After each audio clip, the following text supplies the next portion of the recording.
A'udhu billahi minash shaitanir rajim. Bismillahir rahmanir rahim. Assalamu alaikum. Good afternoon, good evening. Goeiemiddag, molweni. Ahlan wa sahlan. Welcome to the program On the Coach with me, Sitara Khalfi, standing in for Farida Rabia this afternoon. And I'm always used to calling her my executive producer, so it's kind of weird to say that she's a presenter for the program. Well, the team this afternoon, we have Auntie Yasmin at reception, we have Saeed Suma in studio, and just very quickly on the couch together with Lately in Land and Housing is a weekly show that discusses current affairs in the political landscape pertaining to housing, evictions, equitable access to land, and tenure security. Today we'll be discussing finding money for affordable housing. Now, I know that many of us, especially if you're a first-time house owner, you're always battling to find money or how to go about getting finances to purchase that affordable housing. Well, this evening we'll be finding so much more on the couch where you hear the difference on 100.4 FM. Well, my guest in studio is Dylan Halls. He's the Marketing and Communications Manager, and Anika Hanekom, the architect at Bitprop Session Outline. Good afternoon, lady and gentlemen, and welcome. Thank you. Hi, hello. Thank you for having us. Wonderful to be in studio with you and wonderful to be discussing this very, very important topic. It's something that many of us are wanting to know how to go about finding money for affordable housing. Now, in our ongoing series, we've been exploring the abundant, vacant and underutilized land available for potential housing solutions. Recent data shared by Ndifuna Ukwazi through the People's Land Map has unveiled a staggering 2,787 parcels of such land across all levels of government. Now, last week in our previous episode, we delved into the innovative idea of constructing housing using sandbags. However, a crucial question remains at the forefront of this housing challenge. How can we secure the necessary funding to make affordable housing a reality? Well, today we'll delve deep into this financial puzzle. Let's start off by giving a brief overview of Bitprop. Perhaps we can ask, would you like to go, Mr. Halls? Okay, let's go for it, Dylan. So you can just give us a brief overview of Bitprop. I must admit, it is the first time I've heard of them as well. Oh, it's great to be here and tell you about us. We work in a very specific part of the affordable housing spectrum in the township context. What we do is we partner with property owners. They have a property already and a house on the property. It's generally an RDP house or something of that sort, and they want to develop further on their property. So we partner with them and provide funding and construction expertise, and we build rental flats on their property. So it'll be 4 or 6 bachelor apartments, and we walk hand in hand with the homeowner for a period of 10 years, during which time we share the rental income, and that's how we cover our costs, cover maintenance and insurance. The homeowner gets a new income stream, and they learn how to be a landlord. So we take them from, they're nearly always first-time landlords, so they go from sort of very green in the space with us. Over the 10 years, we do the whole process of finding tenants and doing lease agreements and deposits and maintenance and everything that comes with being a landlord. Okay. At the end of 10 years, we step away. We never take any ownership of the property. We're just there to share in the rental income and transform them into a micro property entrepreneur. Wow, that's very interesting. It's something, how long has this been in existence for you to be doing this kind of work? Because I find it very fascinating. So we started in 2019. Okay. And it was very small scale at the time. We were kind of testing it out. The concept of backyard rental flats is not new, as I'm sure you know. They're all over the country. For us, it was a way of how can we bring formal capital into the space in a sustainable way that attracts capital without the need for donations or government funding to develop housing, and for the impact on the homeowner it turns their property into a business, accommodation for the tenants in the area, and we partner with local contractor companies from the area. So there's a nice empowerment angle there as well. So we started in 2019. We obviously struggled through COVID, came out the other side, grew our team, and we're now at almost 500 rental units, we hope, towards the end of the year. Fantastic. That is amazing. You know what I love about it is the fact that you are giving someone else an opportunity of not just being a homeowner, but also receiving income should they rent it out, instead of them building onto their flat and getting other people to stay there and getting a rental income, because that's what basically happens these days for people that have got their first, that get their home from the RDP developing. Then they just decided to put up a shack at the back and to get a rental income. So you're making it, instead of them having to do that, you're making it more attractive so that there would be more equity in their property. Correct. Yeah, and for many of them, they were doing that beforehand. They had shacks on the property, or maybe a spaza shop or something like that. Or they've even tried to build flats. So they've collected money, or they've borrowed from friends and family, sometimes loan sharks. And they've tried to build, they've run out of capital, and they have these half-built, maybe the ground floor. Yeah. But it's not built to code. It's not, it's not really inhabitable. And so... And they haven't got the NHBRC certificates behind it. So, I mean, it's not something generally not. Gosh, this is quite interesting. So how does Bidprop materialize all of this? I mean, you did mention that you don't get any government funding. So this is like all on your own. I mean, this is not something that's cheap. It's not cheap. Construction's not cheap. It's a long-term investment. Exactly. So how do you actually materialize all of this? I mean, can I come to you and say, look, I need a house. What do I have to do? What happens? In principle, yes. So you would come to us if you have a property. We would assess the property. That's actually what Annika does. Okay. Is it big enough? Does it fall within the right zoning? That sort of thing. And then we do a check on the person. Assess a few things, just, sometimes it's back and forth on questions, go through our partnership agreement, and then if they're happy, we start pretty quickly. Oh, fantastic. Obviously, I mean, there's a lot more to do than what you are saying, because, I mean, you first got to ascertain if the property is registered in the owner's name. You've got to check whether that property is able to have or open up water lines, as well as, be able to sustain electricity. You've got to make sure about the fact that it has stable grounding, opposed to, if anything should happen, the building might collapse or whatever the case might be. So obviously there's a lot of things, Annika, that you've got to look into as well. Yeah. I think it's important to note that Bidprop is really trying to formalize this market that's happening. So we make sure that we have the right professionals working in that space. So we have our engineers checking all the roof structures, the foundations. We have our architects like myself. We have our construction manager who's always making sure that we have our quality build. So there is a lot that goes into it, and it's very difficult for people to do this by themselves. There's not many people are educated in this space, and therefore it's nice that we can come in and provide this turnkey product where everything is taken care of, and you have tenants and a property, or flats that are appreciating in value. In value, exactly. Because once you've built this, it not only does it increase the value of that particular property, but also the properties around you, isn't it? Obviously, depending in what area you are in.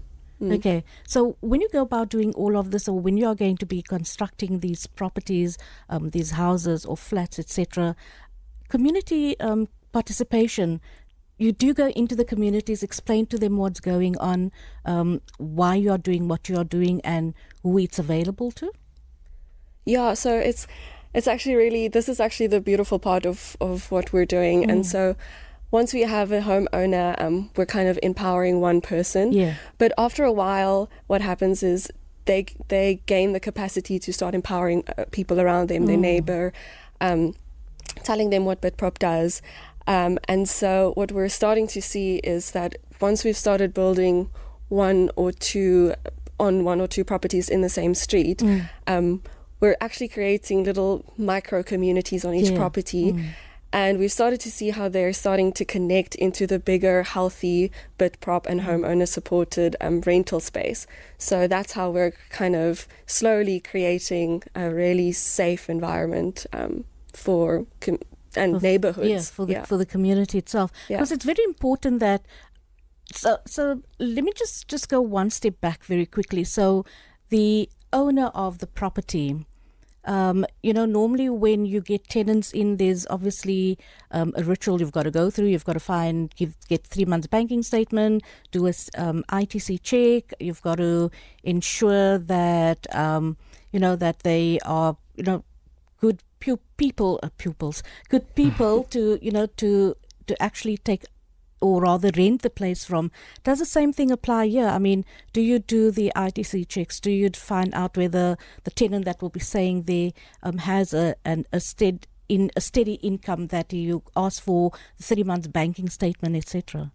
We actually don't. So the approach we took when we started was there's a vibrant rental market in the backyard rental market that we were going into. We don't really know the dynamics very much. Let's not try and change everything. Yeah. And so for us, the focus was 100% on the relationship with the homeowner. Okay. And they are empowered to do that if they would like to. We source tenants. We drive tenants towards them. Yeah. It's up to the homeowner whether they do further checks or the likes of that. Some of them have asked for that now. As we've grown, we get homeowners of different with different understandings of being a landlord, and some of them would like that now. It's grown very organically up until now. It must be difficult though, because I mean, some people that are wanting to rent have an income, but they can't actually prove that they have that income set for every month, but they would have enough to cover the rental. I mean, how do you then, how do you evaluate? Exactly. We don't want to restrict too much based on that. Yeah. Look, there's a lot of trust. We do have tenants moving in and they might not be there for too long, but the model works. I think that's the core thing. The model works. And the homeowners on the property, so they have a relationship with the tenant. A lot of them, we're doing interviews at the moment, and a lot of them say they treat their tenants like their children. And because they're living in this shared space, it's not easy. You get these flats, but you now have 10, 15 people living on your property, but they become very close. Like family. And I think we think that plays a strong role in, in absence of credit checks and that sort of thing with tenants. The social bond is quite strong, and that alleviates some of the problems you might otherwise have. Yeah. Well, that's fantastic. It's nice to know and hear that home landlords have that relationship with their tenants, because it makes things easier. It really does. It's critical. It is extremely critical, because you feel like you are responsible for them, but they're also responsible enough to pay their way in order for them to stay there. So you become like these adopted parents to the tenants, and they take you on as adopted parents, and they treat you that way. And I think that's also where the humanitarian part of it comes in, because you've actually created humanity. You've created that space, So I think it's absolutely fantastic. Perhaps we can just delve into the financial model of BitProp and just tell us more about that, because it's all very exciting. But for many of us that don't really know how property market works, or how it is to be a landlord and wanting to be a landlord that has tenants, a homeowner rather, and being a landlord at the same time. Dylan? Sure. Let me maybe take a step back.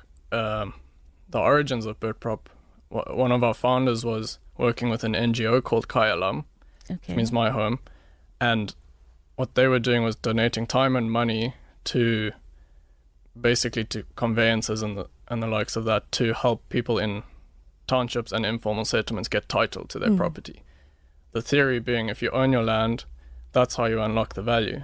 You can borrow against it, you can sell it, you can pass it on to your children, you can rent it out, that sort of thing. Yeah. But people were getting their title, and then what? They don't have capital to develop it. They don't have the education, and so it's, it wasn't sort of a nice thought, but wasn't providing the returns of that the theory says it should. And so BitProp was conceptualized out of that as can you create a sustainable model that helps people use the land they're already in possession of, which is for most people the biggest asset they will ever have. How do you help people who haven't been able to use that to improve their income, their wealth, their assets to hand on to their children, without relying on government sponsorship, NGO funding, that sort of thing, because it's not really sustainable.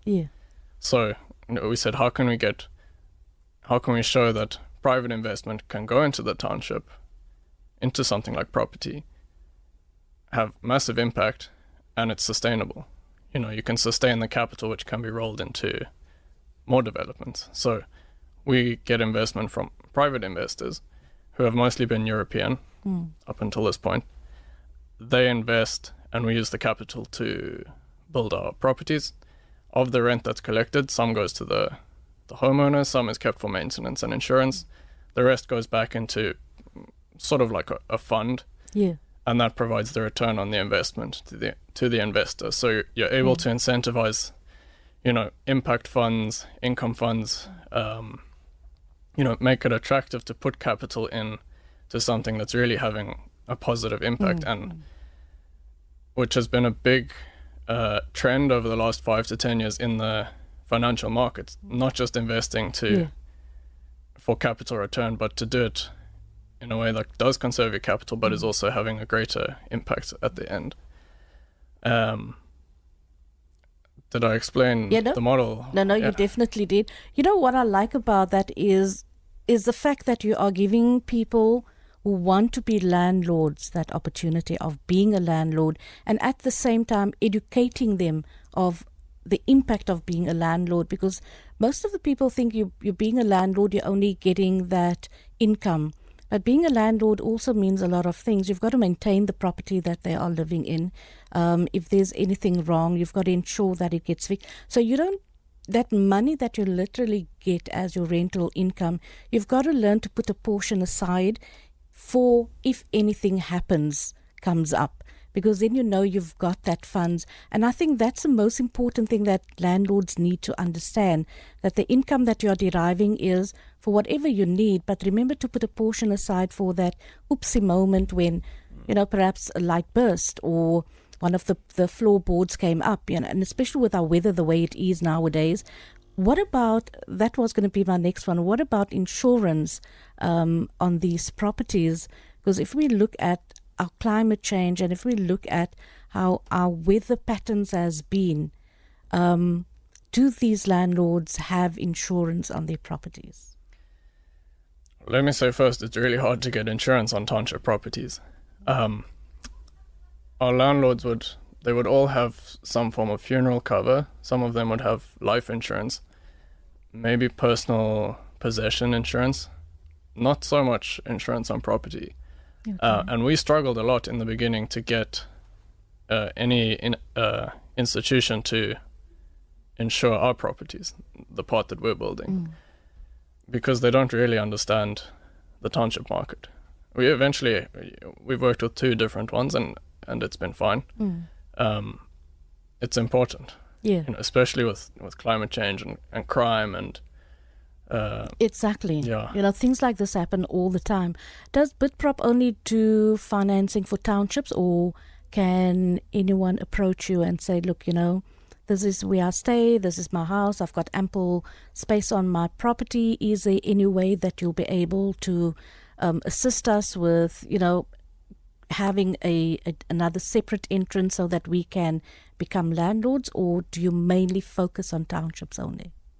And we were talking about that earlier. Conceptually, it would work. Definitely. It's not like a South African problem. A shortage of housing or wanting to develop one's property to earn extra income. It could definitely work around the world. I think what's important though is the purpose was the impact side of it. So we focus a lot on, does the person we're working with, like, is this an impactful investment? Is it really, is it really, and for a lot of our homeowners, it's not extra money that they're putting aside. The money they earn from now while they're in partnership with us is going to groceries or to school fees. So it's like really helping out. It's not, and that was a big part of the vision. In the future, I think there are probably other iterations that, impact in different ways and different type in suburbs and inner city and that sort of thing. We could talk a lot about that. Oh, no, definitely. And I just think, it's just a fantastic way of giving homeowners that opportunity of becoming landlords. I mean, yes, I know we look at the part of where Bitprop gets a share of it and they use the other share, which I hear what you say, that they use it for food, etc. But they've also got to put away for a rainy day. So even if they just take 100 Rand from that rental income and they put it to one side, at least it will be there for them when they need it. Now, the questions are coming through, so I'm going to ask them as well. One of the listeners wants to know your details and names. Can we give them your names and details of how they can contact you? Sure. Okay, we'll do that towards the end of the program. Assalamu alaikum, Sitara. As long as tenants pay, then the relationship is okay, happy chappy, which I guess is also true. I mean, the minute they skip a month, there would be a problem. No, and we'd actually have very little problems with that. Okay. I think partly because there's so much demand in all the areas we're in. And because they have such a close relationship with the landlord, who is supported by we have a couple of agents who do amazing jobs with that.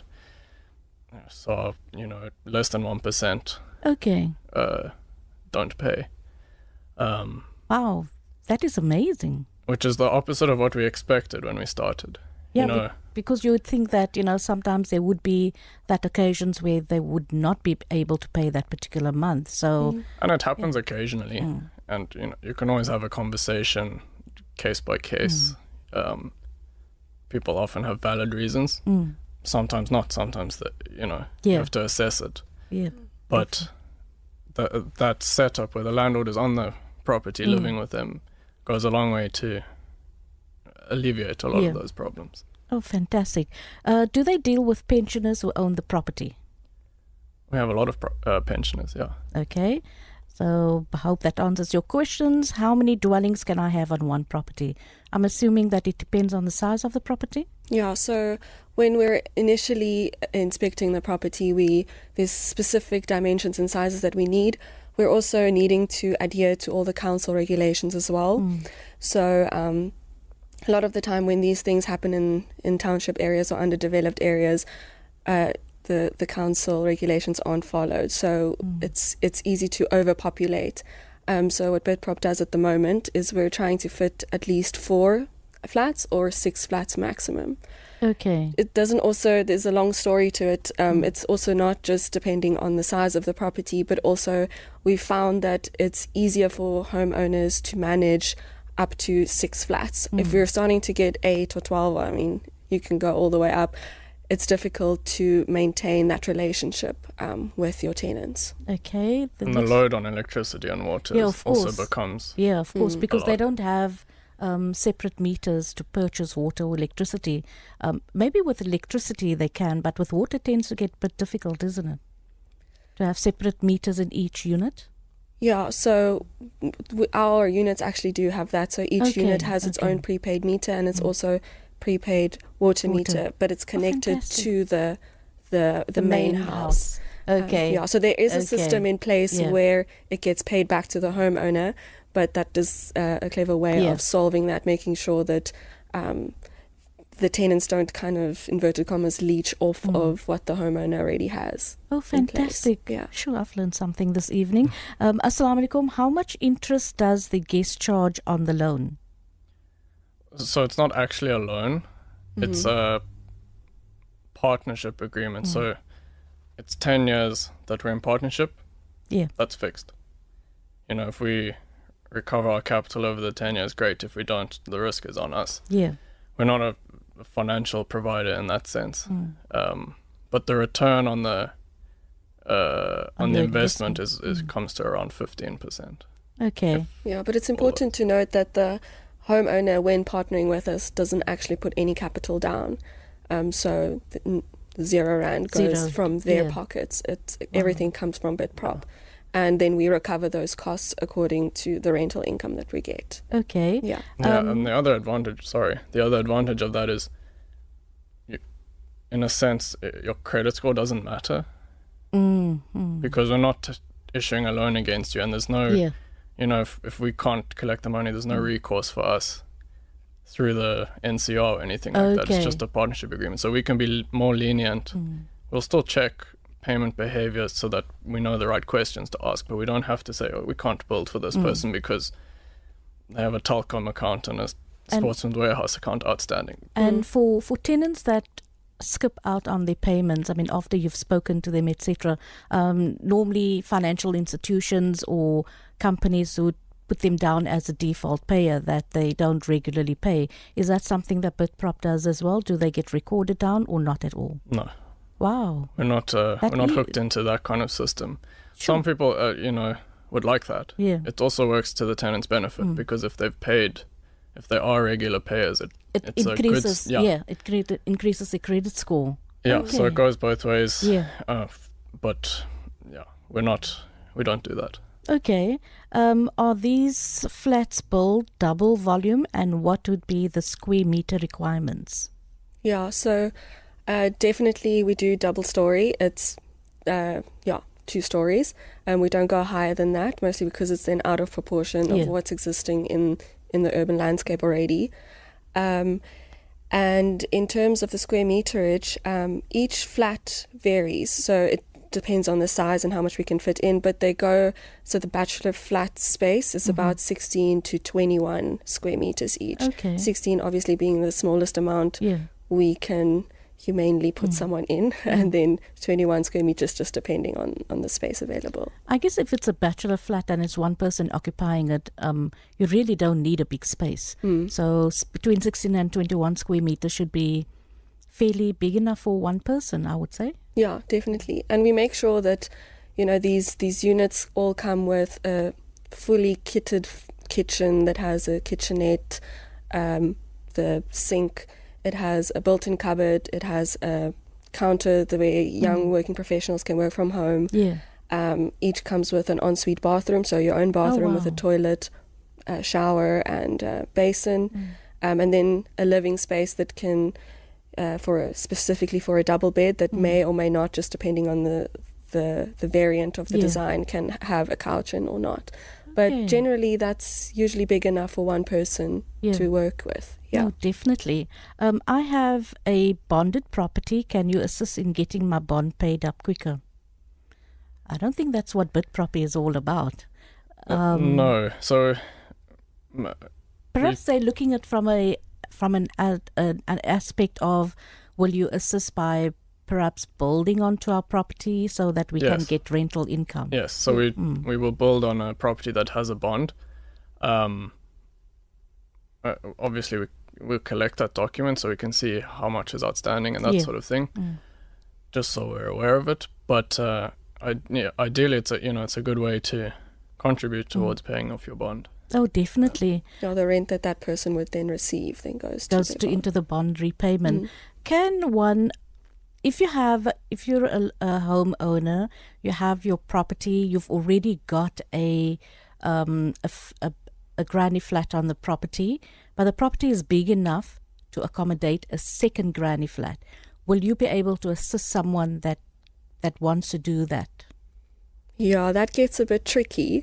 It all depends on the zoning of the property itself and how what we're allowed to put on there. So usually if there is a granny flat that exists already, it's something that we would demolish and then build our flats onto it, just because of, just really council regulations at this point. So usually, no, we would have to demolish it. We'll have to demolish it, okay? And it's important because as much as we might want to build, if we can't get council approval, you can't necessarily realize the value of the property if you want to sell or borrow against the property because you don't have approval for those plans. So, do you build on properties that has a specific set market value? Just for example, the value of your property must be R1 million. Then we will consider building onto it, or not at all. Okay, that's fantastic. No. Assalamu alaikum. Densification by means of bachelor. What is densification by means of bachelor flats in a low-income area will encourage migrant labor and apartheid construct. Family units instead will alleviate the housing crisis. Shireen Govender. Yeah, I mean, because we're such a young company, we're kind of testing out the model at the moment in terms of what the product is, and at the moment bachelor flats is what's really working. We do have in the pipeline where we are trying to put in 1-bedroom, 2-bedroom family units, but there's a fine line between what we're able to produce and how it fits in with the financial model and how we're able to repay that. So it all depends on the area and the rent that we're able to get to recoup those costs. Okay. Assalamu alaikum, Sitara. It is not always the tenants pay, sometimes the default, and I lost out on 2 months rental. Jazakallah khairan. Today they out. So tenants did not pay and she lost out on 2 months rental. So that's I think the question there is, if Bitprop was involved there and the tenants didn't pay, I'm even going to stretch it longer and say for 3 or 4 months, is there an eviction that takes place, and then you find other tenants, or how does it work? Yeah, so we will follow the process that's required. I think it's a notice, and then you have 7 days to rectify, and it rarely gets to that. We're not directly involved, so we'll step in and provide the documents and assistance for that when the homeowner requests. Okay. Sometimes, I think in a lot of the areas we work in, it's more fluid than that. There's more social pressure. I think because you're living on the property. Because it is a problem, if a tenant is there, it's quite hard to get them out if you do have to go through lots of steps. And especially if you don't have a lease agreement in place. I mean, when you are renting, I'm sure that there are lease agreements in place. Is it a year-by-year lease agreement? Is it a 3-year lease agreement? And obviously in the lease agreement you will have a clause that stipulates, should you evacuate the property prior to the lease term coming to an end, you are still liable to pay that money. We do. The lease is technically a 12-month lease. Okay. But you can't actually enforce that beyond a 30-day. If someone gives 30-day notice, it's... Yeah, no, that's different. So but you have to have a lease. Yeah. That's critical. Okay. The next question says, are you only building bachelor flats or multi-room flats? Yeah, so at the moment only bachelor flats, but as I mentioned earlier, we are looking into trying to incorporate different types, like multi-room flats. Yeah. Fantastic. Okay. Assalamu alaikum. What is the payment plan, interest rate, period of payments? I think Dylan did say that at the start of the program. Perhaps you could just repeat it to our listeners again. Sure. So it's not a loan, so there's no interest rate. We're in partnership for 10 years. During that time, rent is paid. It gets paid into a central system. So we have an app type of system to allocate everything. And the homeowner gets paid out 15%. Money is kept for maintenance and everything, and so it just works like that. So we're not waiting for payments from the homeowners. So it's not a payment plan like that. Yeah. But it's 10 years of that arrangement. I actually think this whole thing is such a beautiful idea because, firstly, building is very expensive. We know the cost of building materials. They increase on a daily basis. When you start off planning all of this, and especially if you are building onto a property that is in existence, the landlord stays there, but obviously let me just use a hypothetical area. Let's just say Rylands. So you've got a property, you are the landlord, you live on the property, but you also have a lot of space in the back part of your property that can be utilized to perhaps get 2 granny flats on there, or perhaps 1 big granny flat on there. Do you have to then get permission from the neighbors, or let them know that, you know, this is what you're going to be doing? There'll be a lot of delivery trucks coming onto the road. There'll be strange men that you will find around. I mean, we've got to look as far as security goes for our elderly people, for example, that live in the area. Is that something that you deal with, where you actually, you know, go with the landlord to the neighbors and say, you know, this is something that we are doing, and this is what's happening, and this is the process, just so that you are aware of it? Yeah, we definitely do that. So part of council requirements, in certain areas, it is required to have neighbors' signatures, everyone that borders onto your property. But what we've started doing now as like a courtesy call type of thing, where we have a specific form that we give to our homeowners, and then they will go and explain to the neighbors what will be happening. So some of the properties legally require that signature, and others don't. But we've started implementing it as a standard thing, because it is important to know what is happening around and the people coming into your area. So it's part of creating that. I suppose it's good community. Neighborly. Yes. You know, it's a good neighborly way of saying, hey guys, you know, I'm building, but, you know, here we go, this is what I'm doing. And who knows, perhaps that could even generate new contracts with you guys as well, which means It often does, yeah. Yeah, Yeah, exactly. it happens all the time. Yeah. Oh, that's fantastic. So how does a homeowner or investor get involved? Can you invest with BidProp and become a part of the BidProp family? And as a homeowner, how would I approach you, or what is it that I need to do in order for me to get going with this project? Sure. So as an investor, you can invest into the fund. You would have to invest a minimum 100,000, because above that you're a professional investor. Different regulations apply. Okay. Yeah, I think that's it on the investment side. For a landlord, they apply with us. We have a couple of people in our team who assist with that, and it's generally a conversation first, and they find out, is the property in the right area, is it ideal, and that sort of thing. Then they fill out a form on our website, the documents we need to collect, and so our team is working quite closely with them to collect that. It's normally a couple of weeks that takes. Okay. And then on our side, Annika's looking at the property. Okay. We're looking at the rest of the details, and then if all is good and the homeowner is happy with the contract, you know, we can almost start immediately, and construction's quick. Oh, fantastic. I've seen that. 3 months or so. I sometimes get so amazed when I drive past the construction the one week, and the second week it's like, oh gosh, there goes the second part of the building up.